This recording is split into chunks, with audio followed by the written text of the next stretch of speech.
बंटवारा। एक गांव में एक सुखी परिवार रहता था। उस परिवार में 3 भाई और एक बहन थी। उसके माँ बाप उन चारों से बेहद प्यार करते थे, मगर बीच वाले बेटे से थोड़ा परेशान थे।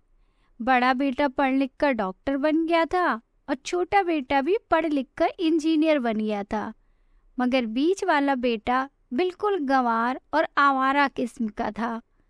कुछ समय बाद उनके दोनों बेटे डॉक्टर और इंजीनियर ने शादी कर ली और महीनों के बाद ही इनकी बेटी का भी एक अच्छे घराने में विवाह हो गया। मगर बीच वाला बेटा अभी भी कुंवारा ही था। वह अनपढ़ था और कहीं पर मजदूरी का छोटा सा काम करता था। उसको शादी के लिए कोई भी लड़की नहीं मिल रही थी। उसके माँ बाप उससे बहुत परेशान हो चुके थे। अब जब भी उसकी बहन अपने मायके आती तो वह अपने डॉक्टर और इंजीनियर दोनों भाइयों से मिलती थी, मगर बीच वाले भाई से बहुत कम मिलती थी, क्योंकि वह उसे ज़्यादा पैसे नहीं दे पाता था। लेकिन फिर भी वह अपनी बहन से बहुत अधिक प्यार करता था। कुछ समय बाद उनके पिताजी की बीच वाले बेटे की बिना शादी किए बिना ही मृत्यु हो गई। उनकी माँ ने सोचा कहीं अब किसी के मुंह से बंटवारे की बात निकले, इसलिए अपने ही गांव में एक सीधी सादी लड़की से मंझले बेटे की शादी करवा दी। शादी होते ही न जाने क्या हुआ, अनपढ़ बेटा मन लगाकर काम करने लगा और पहले से कहीं ज़्यादा मेहनत भी करने लगा। अब कोई भी पुराना दोस्त उसको मटर गश्ती के लिए बुलाने आता तो वह मना कर देता। एक दिन उसके डॉक्टर और इंजीनियर भाई ने सोचा कि ये तो गंवार और अनपढ़ है, हम इससे कहीं ज़्यादा पैसे कमा लेते हैं, इसलिए अब हमें बंटवारा कर लेना चाहिए। माँ के लाख मना करने के बाद भी दोनों बेटों ने बंटवारे की तारीख तय कर दी और उन्होंने अपनी बहन को भी बुला लिया। तभी उनका गंवार भाई कहता है कि तुम लोग बंटवारा कर लो, मुझे जो बचे वो दे देना या ना देना, मैं शाम को आकर अंगूठा लगा दूंगा। तभी उसकी बहन कहती है, अरे बेवकूफ़, तू तो हमेशा बेवकूफ़ ही रहेगा। जमीन का हिस्सा तो आमने सामने बैठकर होता है। और उसकी माँ भी उसे काम पर जाने से रोकती है। उसी वक्त वकील भी वहाँ आ जाता है और कहता है कि आपका सारा हिस्सा मिलाकर 10 बीघा जमीन और एक मकान है। अब ये बताओ किसको कितना हिस्सा देना है, मैं उसी हिसाब से कागज बनवा दूंगा।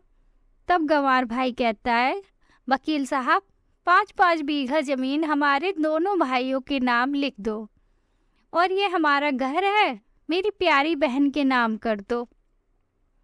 तब दोनों भाई पूछते हैं कि तू अपने हिस्से में क्या लेगा। गंवार भाई कहता है कि मेरे हिस्से में मेरी प्यारी माँ है। वह अपनी पत्नी की तरह मुस्कुराते हुए कहता है, क्यों, क्या मैंने गलत कहा? उस गंवार और अनपढ़ की पत्नी अपनी सास से लिपटकर कहती है, माँ से बड़ी वसीयत क्या होगी मेरे लिए। उसी वक्त उसका गंवार पति भी अपनी माँ से लिपट जाता है। गंवार बेटे और बहू के प्यार ने जमीन जायदाद के बंटवारे को एक सन्नाटे में बदल दिया। तभी बहन अपने गंवार भाई के गले लगकर लिपट कर रोते हुए कहती है कि माफ़ कर दो भैया, मैं आपको सम्मान नहीं दे सकी। तभी उसका भाई कहता है, मेरी प्यारी बहन, इस घर में जितना अधिकार हमारा है उतना ही तुम्हारा भी है। और रही बात बंटवारे की, तो बंटवारा नहीं करने से जीवन खत्म तो नहीं हो जाएगा। क्यों करते हैं हम बंटवारा? क्या हम एक साथ मिलकर नहीं रह सकते? जैसे हम बचपन में मिलकर खेलते रहते थे। एक साथ मिलकर रहने को ही तो कहते हैं एक अच्छा परिवार। और उसके परिवार को संभालती है एक माँ। तभी उसके दोनों भाई भी बहुत शर्मिंदा होते हैं और वे बंटवारे के सभी कागज फाड़ कर फेंक देते हैं। और उस दिन के बाद से उनका पूरा परिवार खुशी खुशी एक साथ रहने लगा। Thank you. अगर आपको हमारी ये कहानी पसंद आई तो please like, share and subscribe ज़रूर कीजिएगा, ताकि मैं आपको और अच्छी अच्छी कहानियाँ सुना सकूं।